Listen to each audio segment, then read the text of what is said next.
Hello friends, नमस्कार and welcome to समाधान। साथियों, उम्मीद करते हैं कि आप सब अच्छे होंगे और साथ ही साथ आपकी स्टडी भी अच्छे से चल रही होगी। सचिवालय सहायक यहाँ पे जो बिहार विधानसभा ये जो है उसकी एग्ज़ाम डेट को लेकर लगातार आप लोग पूछ रहे थे कि सर इसका एग्ज़ाम डेट के बारे में बताइए, एग्ज़ाम डेट क्या है।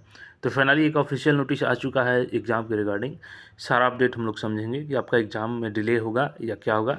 क्योंकि अभी की बात करें तो अभी वर्तमान में आपका एजेंसी के चयन लगभग फाइनल हो चुका है और हमने आपको अपडेट दिया था कि 1 तारीख को फाइनेंशियल बिड, टेक्निकल बिड सारा चीज़ क्लियर हो जाएगा और 2 तारीख तक फाइनल एजेंसी का चयन हो जाएगा। तो यहाँ पे जो लेटेस्ट अपडेट है उसी के रिगार्डिंग हम लोग बात करेंगे, जिसमें आपका एग्ज़ाम डेट कब हो सकता है। नया ऑफिशियल नोटिस जारी हुआ है। यहाँ पे आएंगे तो देख सकते हैं बिहार विधानसभा सचिवालय और ये न्यू नोटिस जारी किया गया है। यहाँ पे आवश्यक सूचना पूरे डिटेल्स में इसको देखिए। बिहार विधानसभा सचिवालय में विभिन्न कोटि के रिक्त पदों पर सीधी भर्ती हेतु ली जाने वाली परीक्षा एवं इससे संबंधित अन्य कार्यों के संचालन हेतु एजेंसी के चयन करने के लिए राष्ट्रीय स्तर के समाचार पत्रों में प्रकाशित यहाँ पे विज्ञापन संख्या दिया गया है। दिनांक 5 जून 2024 तथा बिहार विधानसभा की वेबसाइट पर जारी रिक्वेस्ट फॉर प्रपोजल के माध्यम से इच्छुक निविदाताओं को निविदा आमंत्रित किया गया था। निविदा आमंत्रण की अंतिम तिथि 10 जुलाई 3 बजे शाम तक रखी गई थी आपकी, और उक्त निविदा आमंत्रण सूचना के आलोक में 6 निविदाओं से निविदा प्राप्त हुई थी। यानी कि 6 एजेंसी यहाँ पे भाग लिए थे चयन होने के लिए, इसमें एग्ज़ाम कंडक्ट कराने के लिए। और दिनांक 10 जुलाई 4 बजे अपराह्न में इनकी उपस्थिति में उनका मूल्यांकन तकनीकी यहाँ पे निविदा खोला गया था।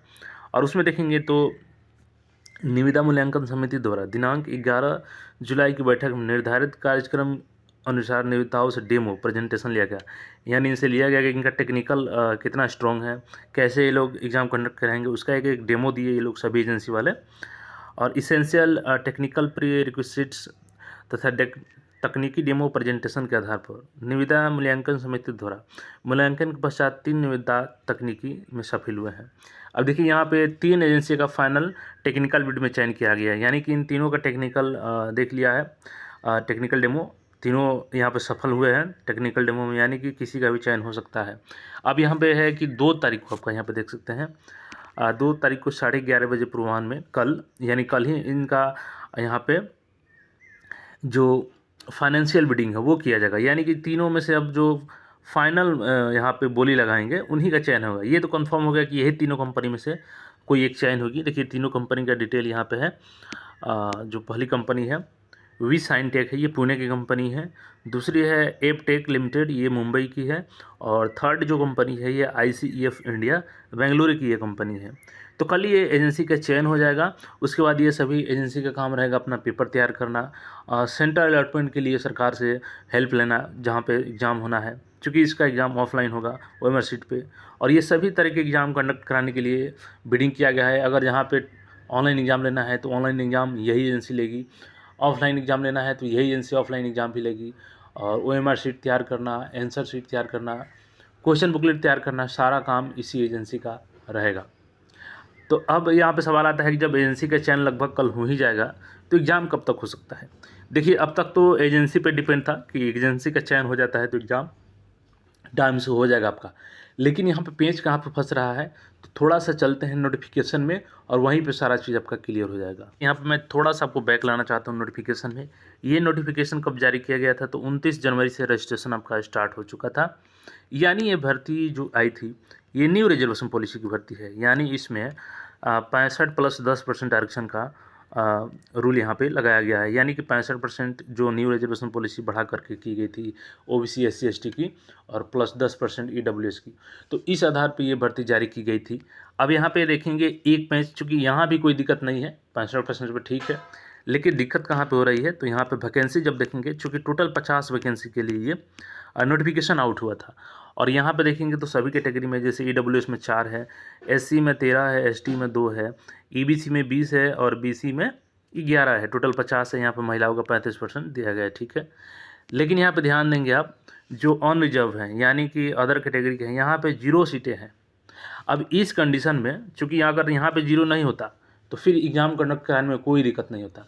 लेकिन 0 है, अगर मान के चलिए कि सुप्रीम कोर्ट निर्णय दे देती है कि पुराना रिजर्वेशन ही लागू कीजिए, तो जब यहाँ पे वैकेंसी 0 है तो यहाँ पे तो कोई भी जनरल कैंडिडेट फॉर्म अप्लाई नहीं किया होगा, भले वो EWS से कर सकता है, लेकिन जो जनरल में है वो तो नहीं कर पाए होंगे। और अगर ऐसे में पुराना रिजर्वेशन पॉलिसी हो सकता है तो हो सकता है कि यहाँ पे चेंजेज आ जाए, जो भी अलग अलग कैटेगरी में वैकेंसीज है, और यहाँ से कुछ सीटें कट करके अन्य कैटेगरी से यहाँ पे आ जाए। तो जब कैंडिडेट अप्लाई ही नहीं किया है तो फिर वो एग्ज़ाम में अपीयर कैसे होगा? तो ये समस्या आ रही है और इसके वजह से एग्ज़ाम आपका डिले हुआ, क्योंकि पहली जो हियरिंग है वो आपका सितंबर में 10 तारीख को है। कल ही मैंने अपडेट किया है, नहीं देखे हैं तो देख सकते हैं उसको, सुप्रीम कोर्ट में जो हियरिंग होने वाली है। तो जब तक सरकार इस निर्णय पर नहीं पहुंच जाती है कि, चूँकि जहाँ तक उम्मीद है कि सरकार पहली हियरिंग को सुनेगी, और जैसे लगेगा सरकार को कि अगर हियरिंग में डिले होता है, मतलब कि और भी लंबा चलेगा हियरिंग, स्पष्ट रिजल्ट नहीं मिल पाता है सरकार को, तो कोई ना कोई कदम सरकार उठाएगी।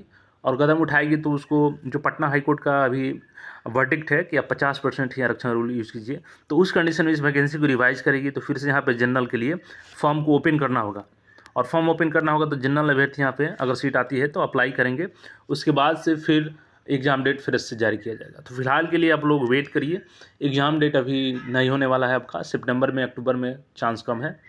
जब तक सरकार निर्णय नहीं ले लेती है इस पर कुछ, तब तक आप लोग को वेट ही करना होगा। बाकी कोई क्वेरी है तो कमेंट करके पूछ सकते हैं, और जैसे ही कोई अपडेट होगा फिर मिलेंगे आपके साथ में।